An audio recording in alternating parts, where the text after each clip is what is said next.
Hey guys, welcome back to an interesting video on Wild Rift. So today I'm back talking about Black Cleaver Zeri. Now, personally, I kinda like but kinda don't like this build at the same time. Now, I like this build because I like the idea of getting Black Cleaver. Black Cleaver gives you health, which in your normal build you don't have, so that generally makes you harder to kill, of course. Gives you decent amount of AD with 40 AD, and also gives you 20 ability haste.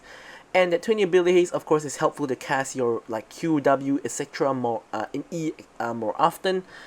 And then you also get the two passives. The first one is of course the Rage passive, which allows you to gain movement speed, so you don't have to build the Boots of Fury anymore. And the second one is the Armor Shred passive, which shreds 4% armor per attack up to 6 times for a total of 24%.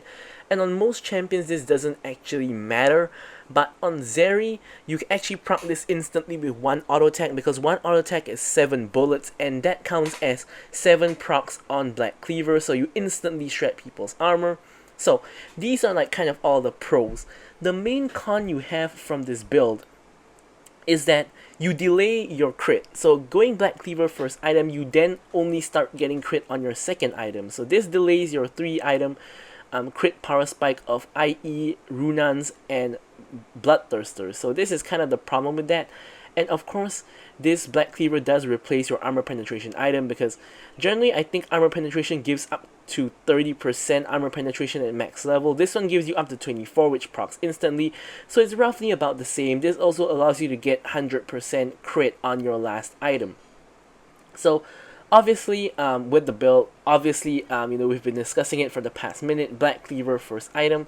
We then go into IE, which gives us our starting amount of crit, gives us the AD and crit rate, as well as the increased crit damage. Not too useful yet because we don't have any crit items. But then we move on to going for Runan's Hurricane, which gives us the attack speed, crit, as well as of course the Wind's Fury passive, which allows you to attack 3 people at the same time. Now I've tried swapping around to build Hurricane first and IE second, or rather I should say Hurricane second and IE third, but it just feels like you're lacking a lot of damage, because Black Cleaver doesn't really give you a lot of damage. Like 40 AD is actually pretty decent, but it just feels like you do no damage. I guess maybe because regardless of whatever your second item is, Zeri needs to scale when she reaches 3 items, so I guess it might not actually matter. But personally, I found that I have a little bit more success going IE second, because you do get the extra 55 AD instead of getting no AD from Runans, and also sometimes you get a lucky crit from your IE, which will do even more damage, so I go for that. And obviously for the second last item we go for Bloodthirster, of course more crit, more lifesteal, as well as the shield. And finally we go for Navori as our final item. Of course, to get our E up more often. You could also opt for a Phantom Dancer if you prefer that. So for the Brute enchant, this time because we already have the Rage passive from Black Cleaver, so now we can go for either Defensive Boots or Gluttonous Greaves. Personally, I kind of like Gluttonous Greaves because Zeri does magic damage with all of her skills, whereas her basic attacks do physical damage. So the Omni Vamp gives you the lifesteal. So of course you also have the physical vamp from Hunter Vampirism, and you also will get it later on with Bloodthirster, so that's a lot of physical vamp. So you could also go for Defensive Boots, but personally I like getting the Gluttonous Greaves on Zeri for that early lifesteal potential. Okay, so for the runes, obviously we go for Lethal Tempo, Hunter Vampirism, Bone Plating, and Hunter Genius. Now Lethal Tempo obviously for the attack speed, Hunter Genius for the physical vamp, and of course Bone Plating for that safety and blocking spell damage, and Hunter Genius just for faster ability cooldowns, because most games you will never get to Navori anyway, so you do get the Hunter Genius for the cooldown. And for the spells, either Flash Exhaust or Flash Ghost, depending on your playstyle, the enemy comp, etc. And yeah, so with all that out the way, we can move on to discussing the gameplay. Okay, so here we have the gameplay, and the first question everyone's going to be asking is, when do I go for this Black Cleaver build, and when do I go for just full crit? Well, I would say that the default build is gonna be full crit. Like, you want to go full crit if at all possible. You only go for this Black Cleaver build when one of two things happen. Number one, you want extra tankiness from the health, which in some matches when you're against like 3 assassins, which I have fought before, like there's an Evelyn jungle and a Kali mid, and like a Z top, that kind of matchup. Sometimes I do want that Black Cleaver for the extra health, and it has saved my life multiple times when the Evelyn tries to one-shot me, but because of the extra 250 health, I survive. And the second time you want to get it is when the enemy team is tanky. Now in this particular match, it's a Malphite support, so I'm expecting him to build tank. Although he kind of goes hybrid later in reality, but I was expecting him to build tank, so I have a Malphite, a tanky Malphite. We have a tanky Shyvana, who's gonna of course build a little bit of armor as well, and we also have a Diana who can, if she wants to, opt into getting herself the crystalline reflector. Some Dianas like to do that. I like to do that with Diana when I do play her, but this Diana did not go for that. But either way, 2 tanks kind of enough to justify getting it. And also we have like Tristana, Zed, and Diana, who are all very big damage threats, so getting that extra health is really useful as well. So kind of both criteria kind of sort of you know, comes into play in this particular match. So I decided it was a good time to go for the Black Cleaver build. Now we're in lane against a Tristana, and Tristana generally in lane is generally pretty alright of a matchup. If she's with an engage support, it's a lot harder, but in this case it's Malphite, who technically can engage after level 5, but for the early levels we don't have too big of a threat. Because Tristana has really low range, same as Zeri, so it's not too big of an issue to get CS. She wants to get CS anyways. The only thing that could really happen is if she decides to jump in and place the bomb and all in. That could be an issue, especially when she has an engaged support, but aside from that, it's pretty much fine. You probably do want to take exhaust against the Tristana so that you can exhaust when she tries to bomb you. With a Lulu, it's also a lot better because she can get polymorphed when she jumps in. But generally with Tristana, it's a generally should be quite a tame laning phase unless she decides to play super aggressive or she's playing with a super aggressive support, in which case you're going to be in a little bit of trouble. But for here, for now, we're pretty much fine with what's happening here. Pretty much she's just taking farm, I'm just taking farm. Both Tristana and Zeri scale really well, but the part that Zeri beats out Tristana is that Tristana falls off in the mid game, whereas Zeri starts to spike in the mid game when she hits 3 items. So that is the point where it's really good. So generally, if you just are in a farming battle versus the Tristana, it's probably going to be good for you because in late game you and Tristana are the same, whereas in mid game you are stronger than Tristana, and in early game Tristana is stronger than you. But if she's not making use of that early game strength to go in on you, then it's going to be good for you because you're going to win out on her in mid game, and that's really important for winning like those like second, third dragon slash herald fights, etc. So here's, so far nothing much is really happening up till now, where we see Amumu in a little bit of trouble. Here we can see the enemy team rotating. I can't just, you know, walk face first into the river. Here I go for the exhaust on Tristana. I try to, you know, kind of just do damage. Now Malphite gets a huge 3-man ultimate. I flash out to the back line, and here I'm able to, or rather we are able to finish off 2 kills onto the Shyvana and the Tristana. Unfortunately though, I didn't get any of those kills, and my team did, but 2 assists is better than dying, so I guess sometimes you can't really complain too much. Here Lulu and I both used both our summoner spells, and so did the enemy bot lane, so finally some kind of action happening. Nobody has any summoner spells anymore. So here, this is one small little like Zeri trick I like to do. I like to hop over that wall with the E and recall in this bush because it's a pretty safe location in general. And of the 2 assists and the general farming, I am able to pick up my Black Cleaver on my first back. Matter of fact, currently I have, I think, the most gold in the game, same as, actually no, Renekton has more, but I have similar gold to the Diana, at least before she randomly got gold from that wave.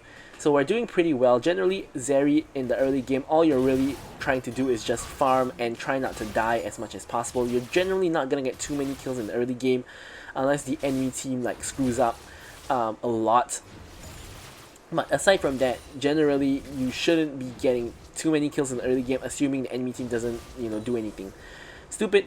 And generally you just want to farm up and not die. So yeah, because Zeri is really weak in the early game. If they have any kind of aggressive ADC or even any kind of aggressive support, or even any kind of aggressive just enemy champion, you're gonna be probably engaged on at one point or the other. So here my laners are missing. So here I'm actually greeting for a little bit of tower plates. Sorry, not the Zeri. The Tristana goes all in onto the Lulu, and so does the Malphite. They actually use everything, but here you can see one of the Zeri weaknesses, which is that Malphite's body blocking my shots on the Tristana, which causes me to not be able to secure the kill. I don't have a flash to get over him, so because of that, I'm not able to kill the Tristana. However, with the help of Bran, we two are able to kill the Malphite instead. Although, again, I did not get the kill, so again, 3 assists for Zeri. I guess I could point out here that if you are a nice teammate, you should be giving Zeri kills, but you know, it's solo queue, and giving teammates kills that you don't know, like giving randoms kills, are never really a good idea, so I guess I can't really say that. Anyways, we secure another kill onto Diana. Amumu secures the kill onto Diana, so 0-0 and 4 at the moment. Again, it's still better than dying. So here we're blasting away at the Shyvana, trying our best to finally secure 1 kill, which we do end up getting. And we're just going to transition over to the mid lane and clear the wave. And again, at this point, we are only on 1 item, being the Black Cleaver, so we're not really any kind of strong yet. We're just trying to farm, just trying to get to our 2nd and 3rd item, which is where we're really going to be strong, especially when we get to said 3rd item. So here we are going for some boots as well as our BF sword, just, you know, getting more injections of AD. It's going to make us stronger, deal more competitive damage.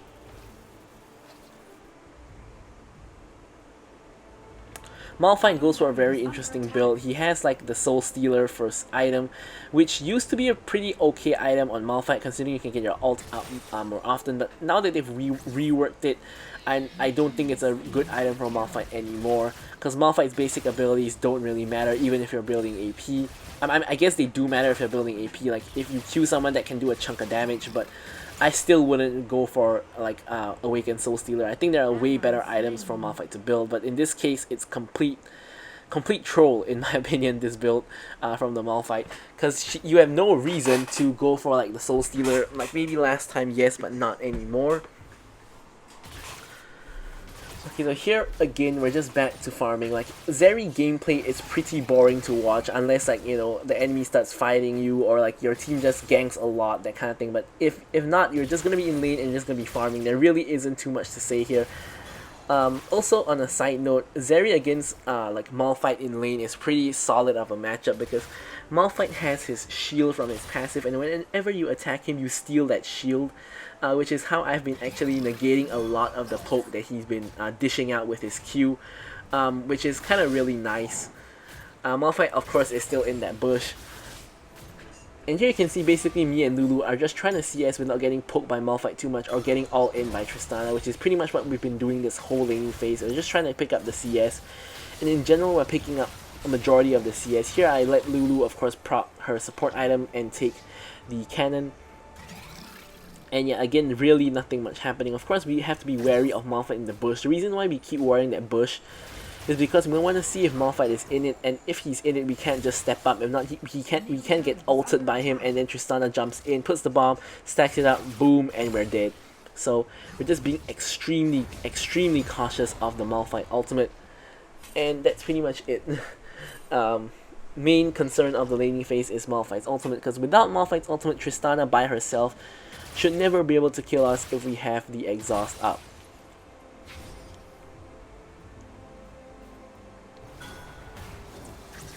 Main issue here is that the Tristana and Malphite have permanent priority, whereas we two do not. Thankfully, Amumu hasn't really been doing anything toward our side of the map. So far, all the action has been happening on the other side of the map, so it doesn't really matter that we don't have priority, but in some kind of, like some matchups, it does matter whether you have priority or not, especially if your jungle is playing towards your side. And in this case, thankfully, it doesn't matter, but you guys can see from the scoreboard at the bottom that we now currently have 7k gold. Renekton is slightly ahead of us at 7.5, just scoring a kill on to the Shyvana, who herself is at 7k. And generally, we're really competitive in terms of gold, and this is technically a really good early game for Zeri. Like 1-0 and 4 with a lot of like gold in the game is really good for the start of the game, and I'm really satisfied, you know, with what's happening here. I mean, we're not super duper fed, like we don't have like 5 kills or something like that, but right now this is considered a pretty solid early game. As long as you're not dying like 2-3 times in the early game, I think that you're doing pretty alright when you're on Zeri. Our Renekton in the meanwhile is getting super fed. He's 5-0 and 2 at the moment. He's super duper fed. But you know, even having 5 kills, you guys can see from the scoreboard, he's only 500 gold ahead of me, which just goes to show how much gold you can get just by farming. Like, I'm just farming minions here. I'm doing nothing else. I'm just farming minions. I'm only 2k gold behind the Renekton. Renekton has 5 kills, while I have 1, and he's also gotten the tower. So that just goes to show you how much gold you get just by farming waves. And sometimes all you need is just to be good at farming. Now here I accidentally auto the dragon. I'm not too sure what I was thinking here, but either way, my team decides to start off the dragon. The whole enemy team is kind of in the area to contest, and control ward there of course prevents that ward from having any vision. However, we do have the the Shyvana ulting in and stealing the dragon. Here I ult as well, get the kill onto the Shyvana. And here I'm on the chase for the Tristana, who unfortunately jumps away. Here I exhaust the Diana, who goes in on me with the ulti, hop back over the wall with my E. Of course, pretty much just resetting just based off of how much I auto-attacked. And here, overall, we come out of the fight 3-0 and 5. Really good outcome for me. We did lose our tower though. Not too big of a deal in my opinion.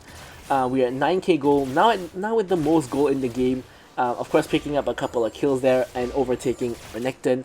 So the reason I'm emphasizing gold so much with Zeri is that Zeri's main goal in the game is really just to get gold, to get to like her 3 item like power spike.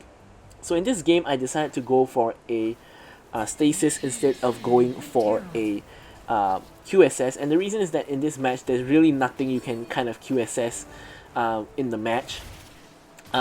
Like timing a QSS on like Malphite ult is incredibly difficult and is not realistic. So the main thing we can stasis is like if Malphite engages on us in a bad position, we stasis after we get hit. Tristana stacking her bomb, if we don't have exhaust, we stasis. Zed ults us, we stasis. Diana goes in and we can't dash out in time, we stasis. So stasis really high value in this particular match. So you see again here, Bran and Lulu are just walking around doing who knows what. We're just here farming the mid lane. As long as we keep farming and keep getting gold, we're gonna be golden. Here we see a fight happening in the bottom lane, and here we want to join that fight. We're gonna zip over with the ulti and we're gonna start blasting away, secure the kill onto the Shyvana. Malphite is running away, Zed's running away as well, but here we want to secure the kill onto the onto the Tristana. Then I'm trying to actually chase Zed, but I have no idea where he went.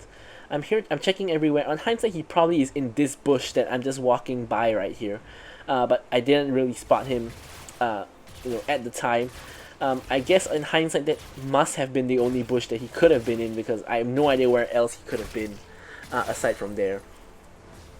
I guess he could have been in the river bush, but that's really dangerous back position. I don't think he would have backed there.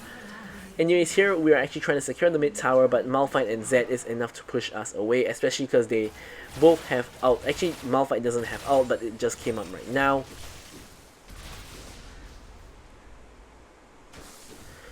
So here we're just farming the jungle. We're letting Amumu take the red buff so that we can get the buff share. But it turns out that for some reason 14 minutes into the game there's no buff share, which means that this buff has been on the map for the last over 5 minutes, because I think the buff share starts at like 9 minutes or 8 minutes. I kind of forgot, but the fact that there's no buff share here means that he hasn't farmed his red buff in like the past like 5 to 6 minutes or so, which is kind of mind-boggling when you think about it. So anyways, we hit the 3 item power spike. We have Black Cleaver, IE, and the Runaan's Hurricane. We're also still the most gold in the game, and now we are also 5-0 and 5, so we're doing pretty well. And here we're just gonna quickly blast down this tower. And here we kind of are looking for a fight. Like ideally, the both teams fight now when I'm at my power spike and other people are not. Tristana for some reason has a second item GA, which further weakens her mid game. So a fight here would be very beneficial for me. But unfortunately, the position of this fight is pretty bad because the whole enemy team can easily get back to their tower. So kind of nothing is really happening here. Something I have not discussed yet in this video is what I think of the Zeri nerfs. Now you know that Zeri's like basic attacks got nerfed, her Q got nerfed, her E like the percent damage got nerfed, her ult range got nerfed, and her ult like the scaling on her ult got nerfed as well. Randomly managed to steal the blue buff there, but what I think is that I think Zeri is still good, but Zeri is now a lot more balanced. Here we managed to dash out of range. Diana ends up going in 1v5 basically. We exhaust her, no way she gets out here. And here we smell blood in the water, we flash over ult, and we auto down the Tristana. Now we're on the chase for Shyvana, who is of course the jungle. Crucial kill if we can get it, so that we can get like the Baron. She decides to ult back in, sealing her fate. And here, as I mentioned, we can now go on to the Baron. So I think that Zeri is still really strong if you're good at her, but the thing is, if you're not that good at her, she isn't really that good anymore, because like they cut a lot of power from her. I think that you really have to be good at Zeri to make her work. Like if you're not a good Zeri, I think that she now isn't really very strong, whereas last time she could still end up being really strong and the circumstances were right. So here, I'm actually picking to just do the dragon because there's no reason to recall. We can just do the dragon then recall, but my whole team recalls instead of securing the dragon. Shyvana is you know, kind of respawning at the moment, and my team is leaving the base, meaning that she's gonna reach here just shortly after my team because of that extra 6 seconds she takes to recall.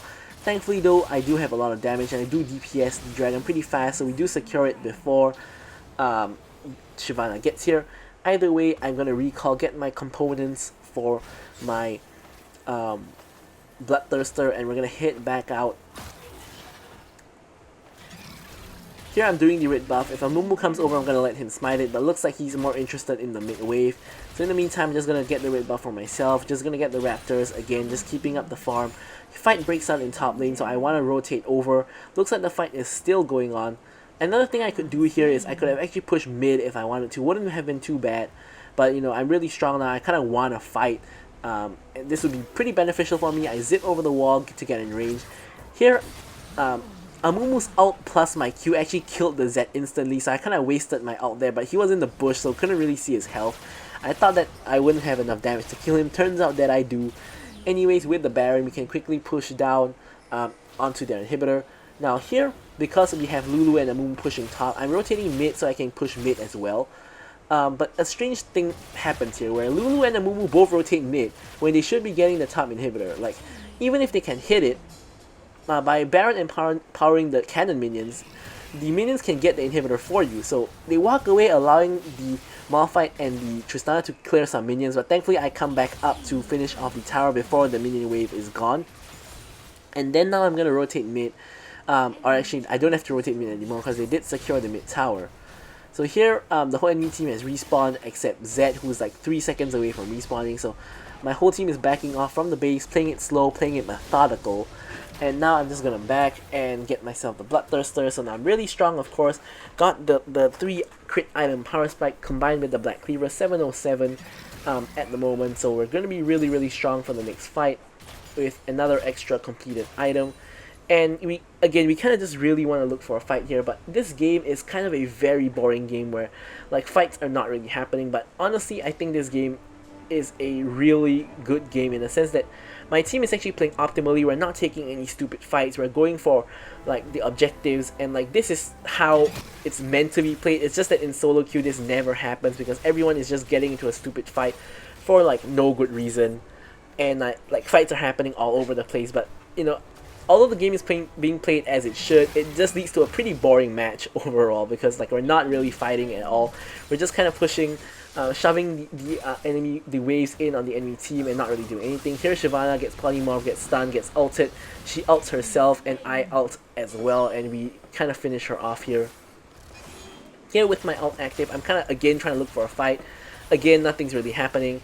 I know Malphite has ult, but I just dash forward because Lulu's with me. She has ult, heal, everything, so there's no way I die to the Malphite ult. Now the Baron is going to spawn, and we're just going to rotate over and secure the Baron with the Shyvana dead. Again, very methodical match. Like in some other matches, teams would have just forced like the bot tower instead of going for the Baron, but this is a pretty sweet team, kind of team that I like, that goes for the high percentage play of just going for the Baron. So we do secure the Baron, Elder Dragon is up, can rotate over to the Elder Dragon, and I was like about to type in the chat for Renekton to split push bot lane, but Renekton just straight up goes split push bot lane himself without me even having a say. So I kind of just really love this team.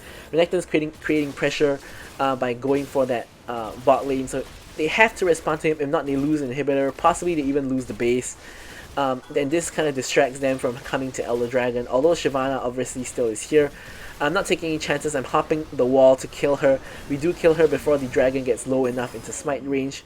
Amumu secures, or rather Brand secures the dragon. We get the kill on Shyvana, we get the kill onto the Zed. We try to flash forward to get the Tristana. Tristana jumps and flashes away, so we can't quite reach her, but by which time the enemy surrenders already, and Renekton's about to finish the base either way. So there we have it, the end of the game. Thank you guys so much for watching the video, hopefully you guys enjoyed it, and goodbye.